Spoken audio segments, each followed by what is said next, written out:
Para que nos respondan. Gracias, hermano. Bueno, vamos a cantar esta mañana. Vamos a agradecer a nuestro Dios su cuidado.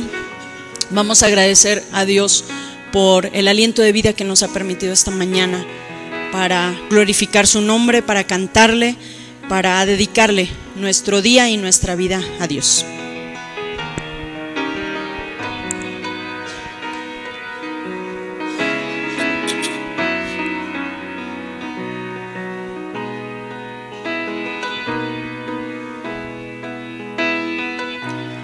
Cada mañana al despertar y por la noche al descansar,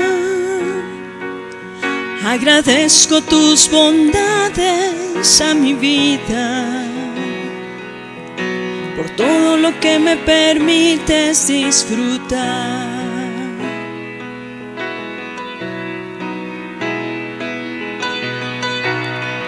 Cada mañana al despertar y por la noche al descansar, agradezco tus bondades a mi vida, por todo lo que me permites disfrutar. Aleluya,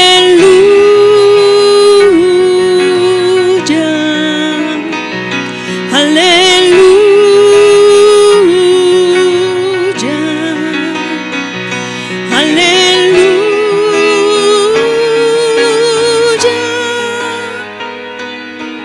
Agradecido estoy por tu bondad.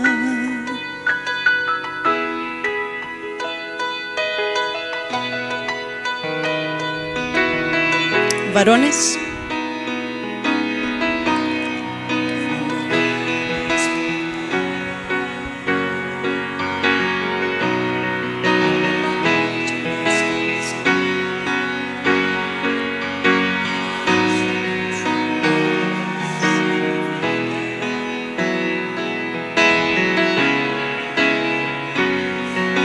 chicas, cada mañana al despertar y por la noche al descansar,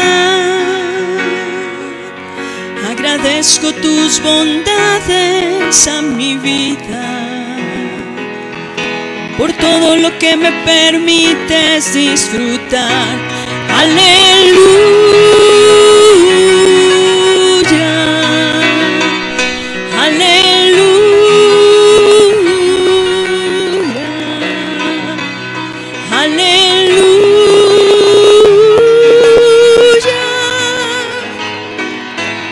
Agradecido estoy por tu bondad. Aleluya.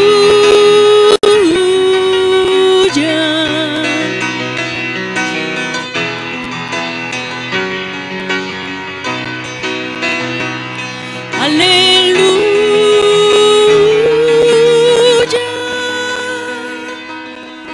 Agradecido estoy por tu bondad. Agradecido estoy por tu bondad. Amén. Gracias a Dios por la oportunidad de estar esta mañana aquí cantándole gracias a Dios por su bondad. Y me ha pasado, no sé si a alguno de ustedes les ha pasado, que cuando estamos con los hermanos en la iglesia, estamos conviviendo con ellos, y me pasó hace algún tiempo que platicando con un hermano de una situación difícil con un pastor, me decía, es que el pastor esto, y bueno, estaba ahí echándole al pobre pastor, ¿no? Y le decía yo al hermano, pero es que entienda, usted no está de este lado de la barrera. Acá es otra cosa, acá el trabajo es diferente, acá las situaciones son diferentes. Y él me dijo algo muy cierto que creo que a veces a los que somos siervos, a los que estamos en algún lugar de liderazgo se nos olvida. Me dice, bueno, pero que él también se ponga del lado de la iglesia. Y en esa ocasión yo le dije, bueno, pues yo ya fui parte de la iglesia, ahora tengo la oportunidad de estar en el liderazgo, pero creo que a veces se nos olvida esa parte, de que seguimos siendo parte de la iglesia, que tenemos que tener amor por la iglesia, que tenemos que ser parte de ellos y sentir como ellos y entender cómo se siente la iglesia y lo que Dios quiere también para ellos. Y vamos a cantar este canto, Somos el pueblo de Dios, pensando en eso, en el trabajo que Dios nos ha dado para trabajar con su pueblo.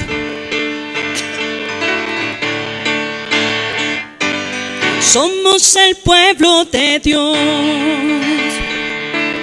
somos un pueblo especial, llamados para anunciar las virtudes de aquel que nos llamó a su luz. Somos el pueblo de Dios, su sangre nos redimió y su espíritu dio para darnos poder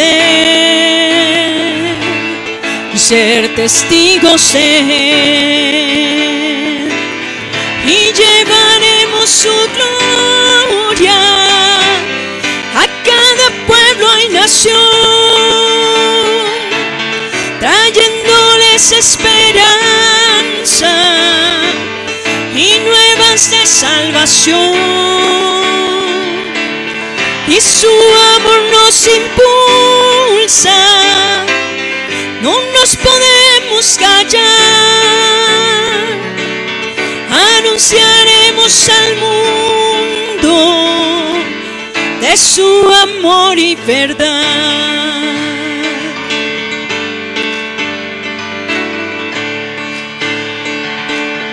Somos el pueblo de Dios, somos un pueblo especial,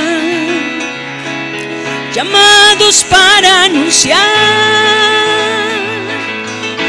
las virtudes de aquel que nos llamó a su luz.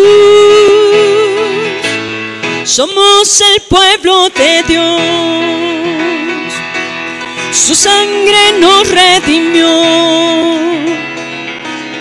y su espíritu dio para darnos poder y ser testigos de Él, y llevaremos su gloria a cada pueblo y nación, trayéndoles esperanza y nuevas de salvación. Y su amor nos impulsa, no nos podemos callar, anunciaremos al mundo de su amor y verdad, y llevaremos su gloria, y llevaremos su gloria a cada pueblo y nación,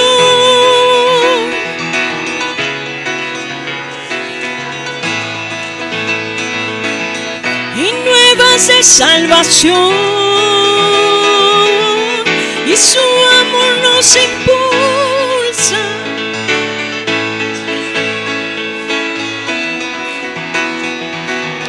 anunciaremos al mundo de su amor y verdad.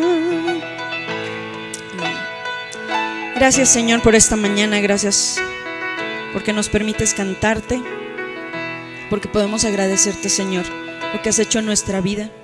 Y gracias, Señor, porque nos has escogido como pueblo tuyo, y más aún privilegiados somos de que nos hayas escogido como tus siervos. Gracias, Señor, por la tarea que has puesto en cada uno de nosotros de cuidar a tu iglesia, de ver por ella, de enseñarle, Señor. Gracias por ese privilegio tan inmerecido. En Jesús, amén. Pueden sentarse.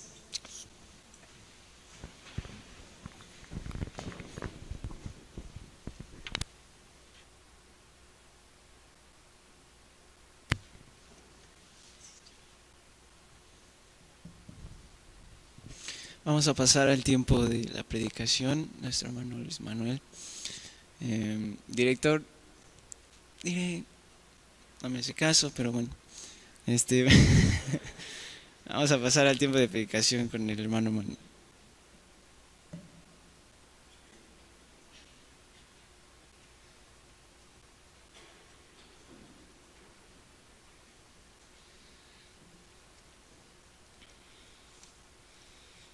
Pues me sorprende que den tanto tiempo.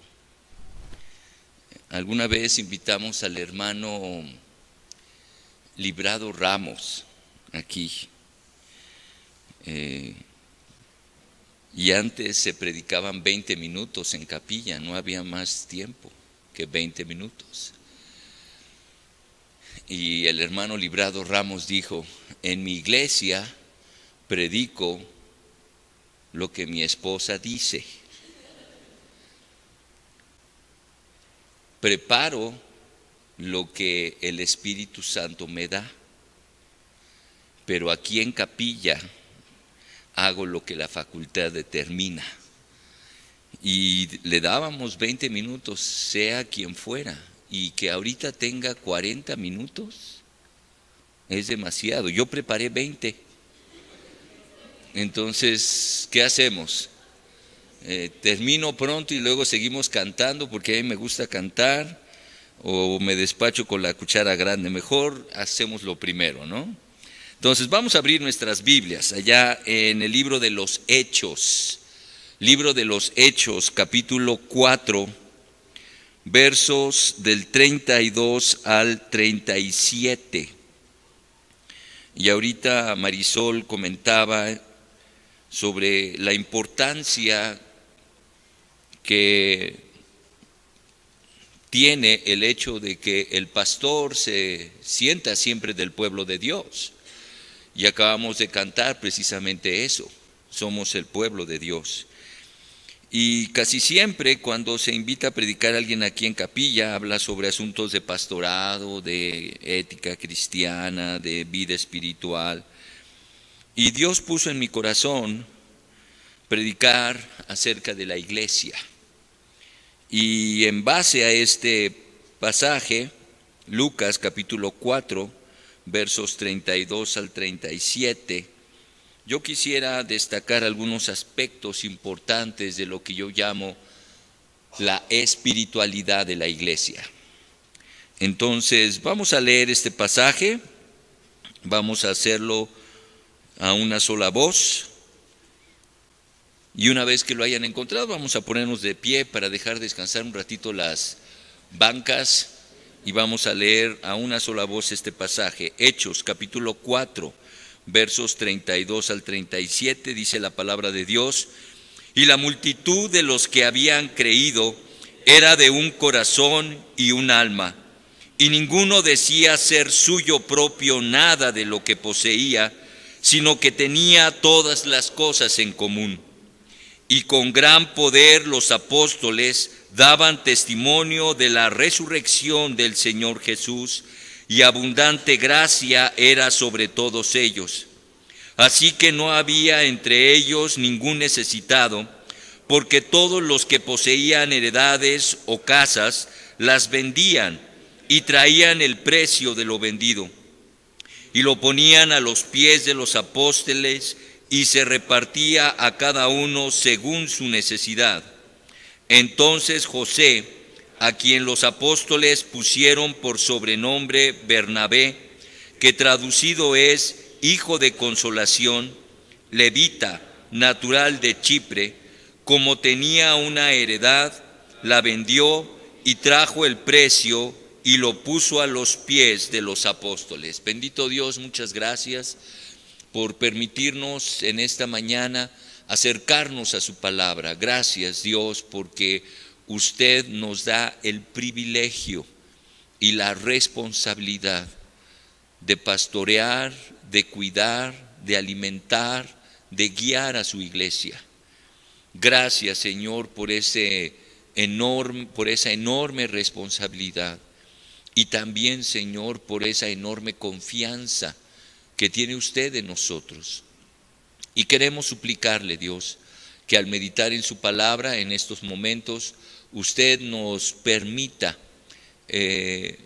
entender cuál es su voluntad, cuál es su propósito para cada uno de nosotros, y que ahí en el campo donde usted nos ha puesto, en la iglesia donde usted nos ha colocado, Señor, que cumplamos con esta enorme encomienda de guiar, conducir a su iglesia, de cuidarla. Y le damos gracias, Señor, por la preparación que los muchachos tienen en este lugar, y ruego, Señor, que usted hable a sus corazones, no solamente en esta predicación, sino también en cualquier acto que se lleve a cabo en este seminario, por rogárselo todo, mi Dios, en el precioso y santo nombre de Cristo Jesús, nuestro Señor y Salvador. Amén. Pueden ocupar sus lugares, hermanos. Y simplemente he titulado a este mensaje la espiritualidad de la iglesia.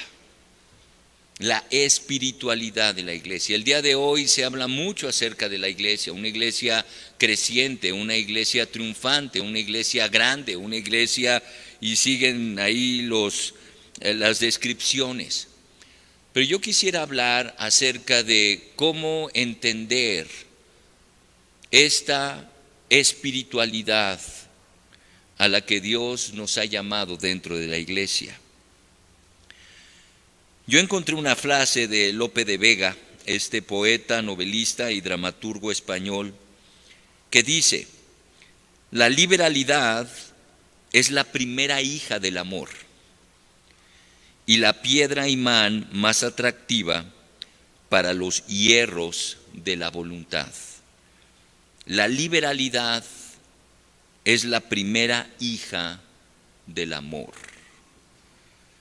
El dueño de un establecimiento estaba tras el mostrador y miraba la calle distraídamente. Una niñita se acercó al negocio y apretó la nariz contra el escaparate. Los ojos azules brillaban cuando vio un collar de turquesa. Entonces entró al negocio y pidió verlo. Es para mi hermana. ¿Puede hacer un paquete muy bonito?, dijo. El dueño del negocio miró desconfiado a la niña y le preguntó: ¿cuánto dinero tienes? Sin dudar, ella sacó del bolsillo el dinero envuelto en un pañuelo y fue deshaciendo los nudos. Lo colocó sobre el mostrador y dijo: ¿esto alcanza? Eran apenas algunas monedas que exhibía ella con orgullo. ¿Sabe? Quiero dar este regalo a mi hermana mayor. Desde que murió nuestra madre, cuida de nosotros y no tiene tiempo para ella. Hoy es su cumpleaños y sé que estará feliz con el collar que es del color de sus ojos. El hombre fue a la trastienda, puso el collar en un estuche, lo envolvió con un vistoso papel rojo e hizo un hermoso moño con una cinta dorada. Toma, dijo a la niña, llévalo con cuidado.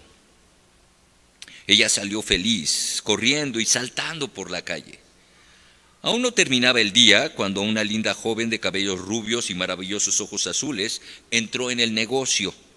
Colocó sobre el mostrador el envoltorio deshecho y preguntó: ¿este collar fue comprado aquí?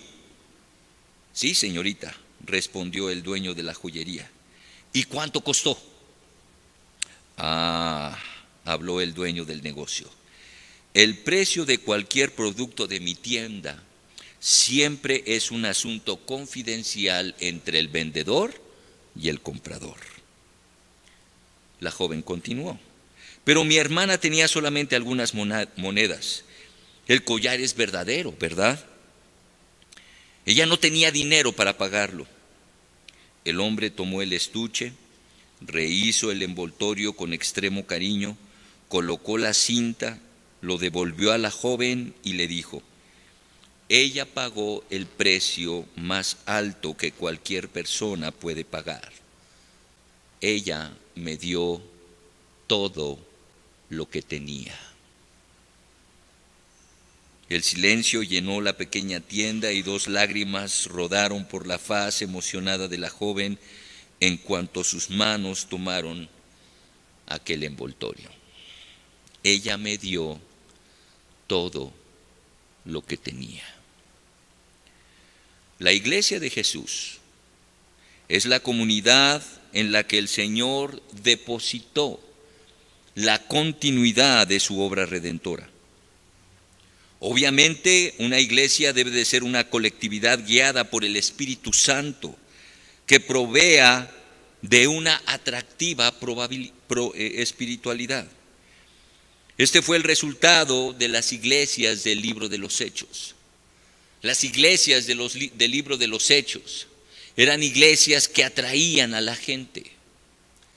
Eran iglesias que eran suficientemente atractivas para los de afuera, que ellos sentían la necesidad de acudir a ella. El día de hoy la iglesia de Jesucristo debe de vivir la misma esencia espiritual. ¿Qué tenían las iglesias de aquel entonces? ¿Qué tenía la iglesia de Jerusalén? ¿Qué tenía la iglesia de Antioquía? ¿Qué tenía la iglesia de Éfeso? ¿Qué tenía la iglesia de Tesalónica? La iglesia de Roma. ¿Qué tenían que eran atractivas para la gente que los rodeaba? Bueno, este pasaje que acabamos de leer, Hechos capítulo 4, versos 32 al 37, nos habla de la vida cotidiana de esa iglesia, de la iglesia de Jerusalén. Y nos da un pequeño resumen y nos muestra algunas cualidades que esa iglesia tenía. Seremos nosotros sabios si atendemos a este pasaje y consideramos qué es lo que ellos tenían y probablemente pensar qué es lo que a nosotros como iglesias nos hace falta, o qué es lo que nosotros no hemos practicado, o qué es lo que nosotros no hemos enfatizado como para que nuestra iglesia sea suficientemente atractiva, porque tenemos que decirlo con toda honestidad. El día de hoy, aunque no digo que sea la regla, pero por lo general, la gente no asiste, la gente inconversa no asiste a las iglesias evangélicas. No se sienten atraídas. Es cierto, nosotros tenemos que hacer una labor de evangelismo y tenemos que ir a buscarlos a ellos. Pero aún así, ellos llegan a nuestras iglesias y a veces están un par de domingos y después se van. ¿Por qué? Robert Schuller, un famoso pastor de Estados Unidos, pastor de la Catedral de Cristal allá en el área de Los Ángeles, él dice que una iglesia debe de ser como un supermercado. Bueno, él lo dice a manera gringa, pero tiene algo de verdad. Cuando tú vas a un supermercado y encuentras lo que andas buscando, ¿qué vas a hacer la siguiente vez? Vas a regresar, aunque el supermercado te quede muy lejos de tu casa. Si tienes un supermercado cerca de tu casa y vas la primera vez y no encuentras el producto que buscabas, si vas la segunda vez y no encuentras el producto que buscabas, si vas la tercera vez y no encuentras lo que buscabas, ¿qué es lo más probable? Que nunca más regreses. Entonces, la pregunta es esta: ¿la gente que viene a nuestra iglesia encuentra lo que busca o no? Pues vamos a ver lo que ocurría en la iglesia de Jerusalén para poder identificar lo que probablemente en nuestras iglesias hace falta. Y yo simplemente digo, es esta espiritualidad, una vida espiritual debe respirarse dentro de la iglesia, pero manifestada ¿en qué? La vida espiritual de la iglesia genera en primer lugar la unidad entre los miembros. La vida espiritual de la iglesia genera en primer lugar la unidad entre los miembros. Dice ahí el versículo 32, y la multitud de los que habían creído era de un corazón y un alma. Y ninguno decía ser suyo propio nada de lo que poseía, sino que tenían todas las cosas en común. La vida espiritual de la iglesia genera una unidad entre sus miembros. Este pasaje es una especie de resumen de la vida comunitaria de la iglesia de los primeros días del cristianismo y destaca principalmente las cualidades fraternales y de unidad que existían entre los miembros. La unidad que habla se destaca con dos expresiones: eran de un corazón y un alma, y dice, y tenían todas las cosas en común. La expresión de un corazón y de un alma es una idea hebrea que aparece en pasajes del Antiguo Testamento como Deuteronomio 6:5, amarás a Jehová tu Dios de todo tu corazón y de toda tu alma. El mismo Deuteronomio 10:12 dice, para que sirvas a Jehová tu Dios con todo tu corazón y con toda tu alma. Y así, en 11:13, en 26:16, en 32, describe esta idea de con todo tu corazón y con toda tu alma. De lo que está hablando aquí es de la totalidad del ser humano. Así la unidad entre los cristianos se expresaba al tener un solo corazón y un alma, entregándose como eran, dándose como eran. Y esto es algo que tú y yo como pastores, como líderes de la iglesia, tenemos que generar en nuestras iglesias. El que ellos se den, el que nosotros nos demos, el que tú te des. Todo empieza por ahí. Es muy común aquel dicho de ellos hacen como que me pagan y yo hago como que trabajo. Pero dice el dicho que entre broma y broma la verdad se asoma, ¿no? Y a veces somos como un poco recelosos con la iglesia. Entonces yo no me voy a dar mucho porque la verdad ellos tampoco me dan mucho. Yo no voy a entregarme tanto porque la verdad ellos tampoco entregan tanto. ¿Esa es la medida del amor? Me gusta una frase de la Madre Teresa de Calcuta que ella decía, dar hasta que te duela. ¿Tú te das a tu iglesia hasta que te duele? ¿Te entregas a ellos hasta que te duele? ¿O dices, bueno, pues ellos llegan hasta aquí, yo llego hasta acá, nada más? Ellos no responden, entonces yo no hago. Imagínate que Jesucristo hubiera actuado así. Decía Martín Lutero que si el Señor hubiera actuado como nosotros muchas veces actuamos, ¿quién hubiera sido salvo? Mucho de la dinámica de la unidad de la iglesia es el mismo pastor quien la genera. Esta unidad. ¿Por qué tuvieron ese sentir de tener todas las cosas en común? Teológicamente, los primeros cristianos se consideraban a sí mismos como parte del remanente de Israel. En Deuteronomio capítulo 15, verso 4, dice, no haya en medio de ti mendigo, porque Jehová te bendecirá con abundancia en la tierra que Jehová tu Dios te da por heredad para que tomes en posesión. Seguramente estaba este pasaje y otros más estaban en sus mentes. Por la situación histórica y social de los primeros años del cristianismo, la iglesia tuvo muchas oportunidades de expresar esta ayuda para los necesitados. En lo espiritual, la iglesia fue llevada a la misma compasión que Jesús tenía por los que se hallaban en situación de necesidad. La unidad entre los miembros de la iglesia debe de ser una de las expresiones de espiritualidad de la propia iglesia. Cuando no existe esta unidad o este impulso a permanecer en unidad, es porque la vida espiritual del cristiano, la vida espiritual de la iglesia está deteriorada. Y debemos pedirle al Señor que Él genere en nosotros y genere en nuestra iglesia este sentir comunitario. Ayer en la noche fui a visitar a una de las familias de mi iglesia y yo regañé a Carlos porque ellos están pasando por un momento muy, muy difícil, económica y también de salud. Y yo le dije, somos tu iglesia, ¿por qué no vienes a nosotros? No, es que no quiero causar molestias. ¿Qué molestias? ¿Que te ayudemos?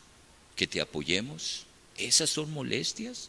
Eso es un privilegio para nosotros. Pero es que ya me han ayudado otras veces y no he podido salir de este bache.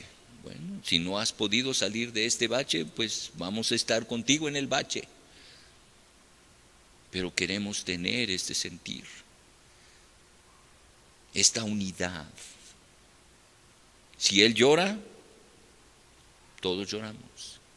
Si Él sufre, todos sufrimos. Si Él padece, todos padecemos. La unidad.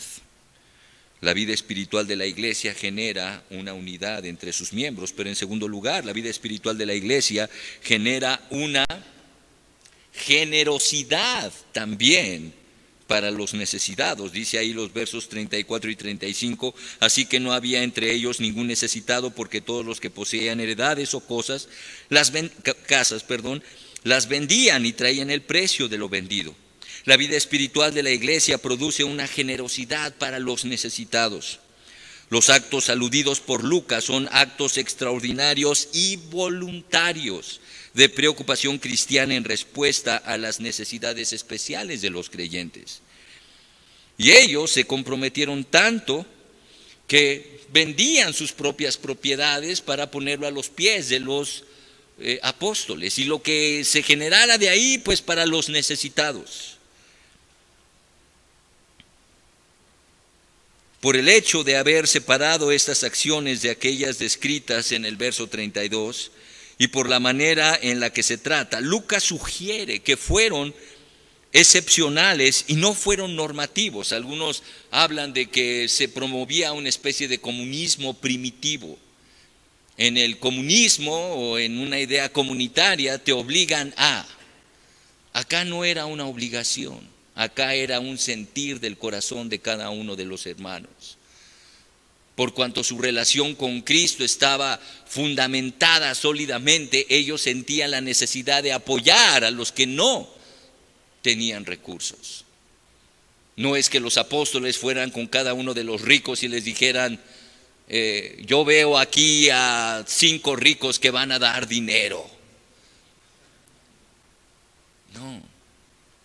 No era lo que los líderes proponían, era lo que los hermanos sentían. Era su propia generosidad. La iglesia de Jerusalén en los primeros años no tenía una vida monástica o semimonástica. Sin embargo, estos actos de generosidad eran altamente reconocidos. Y aquí la pregunta es, ¿qué tan generosa es tu iglesia? ¿Qué tan generosa es tu iglesia? Para con los miembros de la iglesia y también para con los de afuera. ¿Qué tan generosos somos? ¿Promovemos la generosidad? No solamente la unidad, porque a lo mejor algunos dicen, sí, nosotros tenemos un síndrome de muégano, que no podemos con él, aquí todos nos mantenemos juntos y tan juntos estamos que nadie entra. Pero la generosidad no solamente habla de lo que hacemos para nosotros mismos, sino también lo que podemos hacer para los demás, en tu comunidad, en tu colonia, en tu calle. ¿Te conocen como una iglesia generosa, una iglesia que ayuda?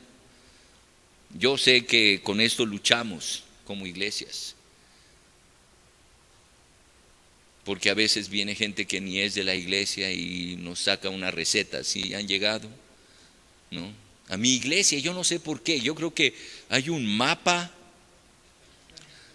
que dice que de Chiapas a Tijuana deben de pasar por Ayori 45, porque cada domingo llega alguien que viene de Chiapas, que va a Tijuana, pero lo asaltaron en el camino y se atravesó la iglesia. Entonces yo sé que uno lucha con eso, ¿no es cierto? Ahora, lo que nosotros hemos hecho son un par de acciones que nos han ayudado, para no desfalcar al tesoro de la iglesia, lo que hemos hecho es comprar despensas. Y tenemos especia ahí en la iglesia. Entonces cuando llega alguien que ni siquiera conocemos, pues lo que hacemos es darle una despensa. Llévese algo. No lo mandamos con las manos vacías. Y yo espero que realmente tengan ellos esa necesidad y no que nos estén tomando el pelo. Pero les ayudamos. Y lo toman y se lo llevan. Y lo agradecen. Ayudamos, sí, pero dice la Didache que el dinero sude en tu mano, ¿no? Es decir, no lo sueltes luego, ¿no? Sé sabio a quién le das dinero y cómo le das dinero. Entonces eso ha ayudado. ¿Somos generosos? Sí, pero tampoco queremos que nos vean como hermanas de la caridad. Y ve ahí porque ahí te dan lo que sea y a la hora que quieras. 2 hermanos, uno soltero y el otro casado, poseían una granja cuyo fértil suelo producía abundante grano, que los dos se repartían por partes iguales. Pero llegó un momento en que el hermano casado se despertaba todas las noches sobresaltado y se ponía a pensar: no es justo. Mi hermano no está casado y se queda con la mitad de la cosecha. Yo tengo mujer y 5 hijos que me ayudarán en la ancianidad. Pero ¿quién cuidará de mi hermano cuando sea viejo? Él necesita ahorrar más, pues sus necesidades van a ser mayores. Entonces se levantaba de la cama, acudía sigilosamente donde estaba el grano de su hermano y vertía en el granero de éste un saco de grano. Pero ocurrió que también el hermano soltero empezó a despertarse por las noches y a pensar: esto es una injusticia. Mi hermano tiene mujer y 5 hijos y se lleva solamente la mitad de la cosecha. ¿Es justo que mi pobre hermano, teniendo más necesidad, reciba lo mismo que yo, que soy soltero? Así que el soltero se levantaba y llevaba un saco de grano al granero de su hermano. En la iglesia luego también, no solamente compramos despensas, sino pedimos a los hermanos de la iglesia que lleven despensa. 3 veces al año los diáconos se ponen de pedinches, ¿no? Y les dicen: hermanos, vamos a recoger despensa, entonces traigan despensa. Y los hermanos son generosos. Una hermana me dijo: pastor, yo traje unas cuantas latas de atún y unos rollos de papel sanitario y me llevo más de lo que traje. Yo le dije: pues bendito sea Dios. De eso se trata, que tú puedas recibir esa bendición, ¿no? Algo está pasando con mi celular, está hablando. Estaba viendo Netflix. Así son los celulares, hacen lo que uno no quiere, ¿no? Son generosos también los celulares. La generosidad entre los miembros de la iglesia debe de ser una de las expresiones de espiritualidad de la iglesia. La mejor manera de ver la propiedad que Dios nos da es considerarla como la oportunidad que el Señor nos brinda para ser generosos. Promueve la generosidad en tu iglesia. No solamente la unidad, sino también la generosidad. Y en tercer lugar, la espiritualidad de la iglesia genera una personalidad de sus integrantes. Al final, en los versículos 36 y 37, nos habla de un caso excepcional: José, a quienes los apóstoles pusieron por sobrenombre Bernabé, que traducido es hijo de consolación. La vida espiritual de la iglesia genera una personalidad en sus integrantes. En los versículos 36 y 37, Lucas usa la generosidad de Bernabé como un ejemplo de una personalidad extraordinaria que se preocupaba por el bienestar común de la iglesia. Este hombre extraordinario se llamaba José, pero los apóstoles le pusieron por sobrenombre Bernabé, que quiere decir hijo de consolación, con el propósito de distinguirlo de otros Joséses, pero también con el propósito de destacar la generosidad, la personalidad de este hombre.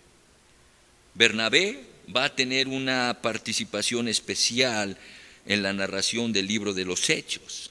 Y esta es la primera aparición. Bernabé es un hombre excepcional porque él tuvo la increíble virtud de siempre ser un segundo lugar.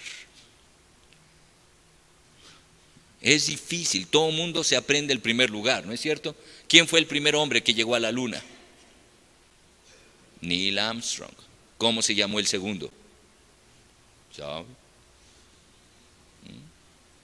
¿Quién fue el primer hombre que llegó a América?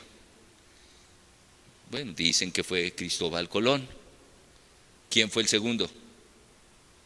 ¿Sabe? ¿Cuál fue la película que el año pasado ganó el Oscar como la mejor película? Pues ya ni me acuerdo. ¿Cuál fue? ¿Cuál? Gravity, ¿no? ¿Cuál fue la segunda? ¿Sabe? O sea, el segundo lugar nunca aparece. Siempre vemos al primer lugar, ¿no es cierto? Bernabé, él podía estar en segundo lugar feliz. Era Saulo y Bernabé. Siempre en segundo lugar. Apoyando a la iglesia en Antioquía. Aquí yo, envíenme a mí, mándenme a mí. Cuando Pablo desechó a Marcos, ¿quién lo tomó? Bernabé. Era un hombre extraordinario, Bernabé. Él no quería salir en las fotos, ¿no? Él decía, yo acá detrás de, como dicen en asuntos teatrales, tras bambalinas, ¿no? Yo no me quiero dar a lucir, yo no quiero que me vean a mí. Era un hombre excepcional, Bernabé. Este hombre vende una propiedad y da el dinero a los apóstoles para que se reparta entre los necesitados. No se aclara en el texto si la propiedad estaba en la isla de Chipre o en Palestina, ni cómo tenía una propiedad si técnicamente los levitas no podían tener bienes raíces, ¿no? Yo lo que siempre he dicho es que Bernabé vendió la hacienda de su suegra y le dijo, ¿verdad que quiere ayudar, suegra? Entonces Bernabé se la vendió. Bueno, no nos dice nada, pero lo que sí dice el pasaje es que Bernabé dio una demostración práctica de esta preocupación social, sin sentirse obligado por alguna presión o regla. Lo hizo porque así era Bernabé, así era Bernabé. Y tú descubre en tu iglesia a tus Bernabés. Hablando de las despensas, yo tengo un viejito que recién está llegando a la iglesia. Él tendrá como 3 meses. Y él cada domingo llega con una bolsa de mandado. Cada domingo. Nadie le dijo, él lo hace porque quiere.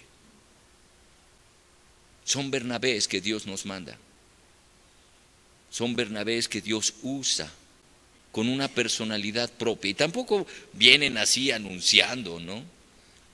Él viene con unas latas de atún, con unos rollos de papel sanitario, con unos jabones, y cada domingo lo pone en la canasta de las despensas. Cada domingo. Es su personalidad, así es, así era Bernabé. La personalidad desinteresada y altruista entre los miembros de la iglesia debe de ser una de las expresiones de espiritualidad de la propia iglesia. La personalidad de un cristiano debe de estar regida por su identificación con los que padecen necesidad. Y esta identificación debe de manifestarse en una forma práctica, no solamente en sentimientos, ¿no? Yo cada vez que veo a los pobres siento tan feo. No hago nada, pero como ¿Cómo siento feo, no? O luego vienen conmigo unos cuasi Bernabés, ¿no? Vienen conmigo, pastor, fíjate esa familia, está pasando por una necesidad, ¿no van a hacer nada por ellos? Un principio que yo manejo en mi iglesia es: si Dios te permite ver una necesidad en una persona, adivina para qué es. No es para que vayas de chismoso con el pastor o los diáconos para que hagan algo por ellos. Si Dios te permite ver esa necesidad, es para que tú hagas algo por ellos. Y nos quitamos de problemas. Ya no vienen conmigo. Ya no vienen, oye pastor, ¿no van a hacer algo? Yo me quedo viendo y tú no vas a hacer nada. Santiago habla mucho sobre esto. Santiago habla mucho sobre esto. Concluyendo, hermanos, sucedió en una fuente de sodas. Un niño de 10 años llegó hasta el mostrador y se trepó en el banco de la barra y llamó a la mesera. Señorita, ¿cuánto cuesta un helado grande?, preguntó. 22 pesos, contestó la mesera. El niño metió la mano en el bolsillo, sacó un puñado de monedas y se puso a contar. La mesera frunció el ceño con impaciencia. Después de todo, había otros clientes esperando. ¿Cuánto cuesta un helado sencillo?, volvió a preguntar el niño mientras miraba de reojo a la mesera. La muchacha suspiró y volvió los ojos. 15 pesos, le dijo en tono irritado. El chico contó de nuevo sus pesitos.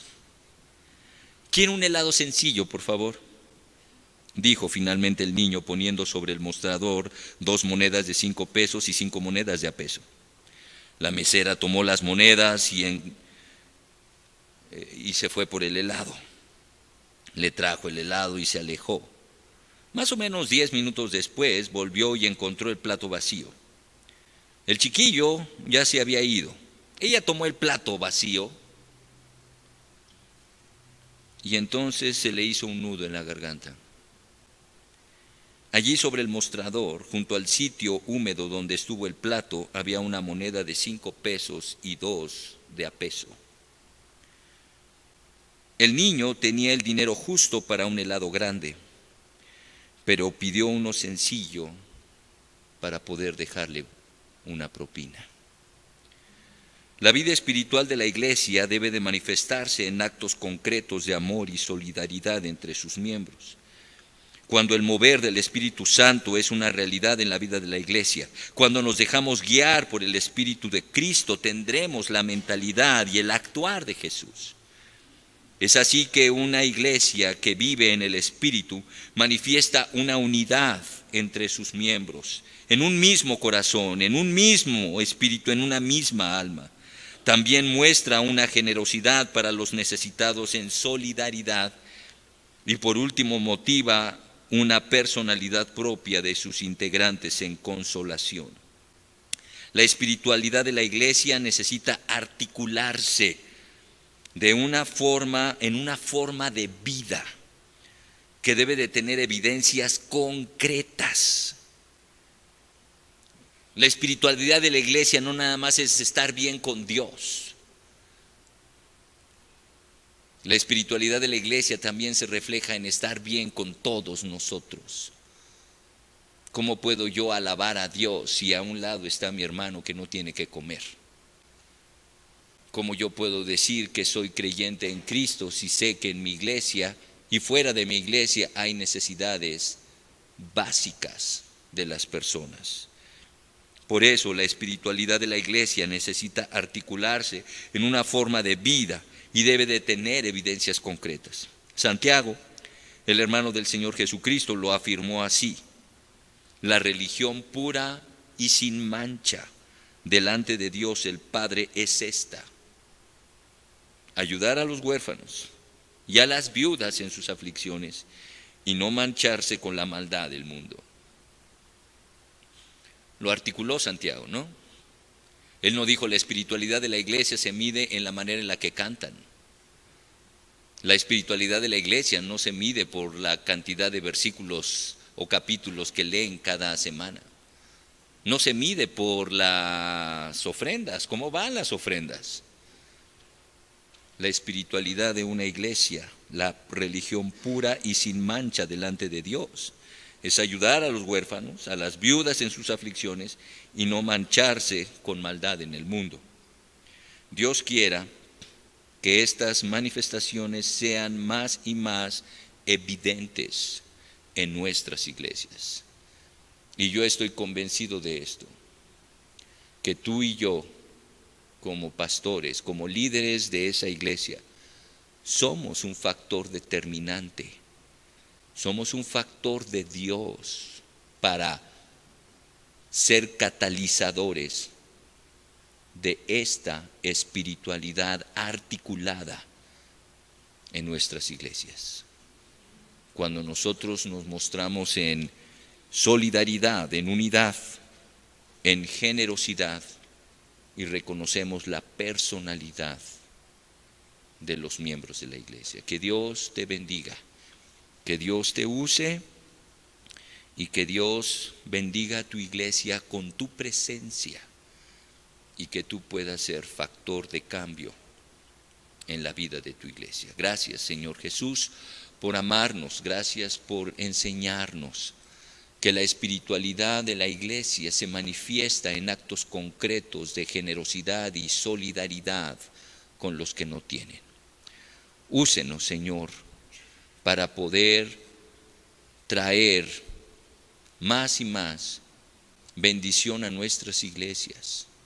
Y úsenos, Señor, como pueblo suyo, para hacer bendición, no solamente a los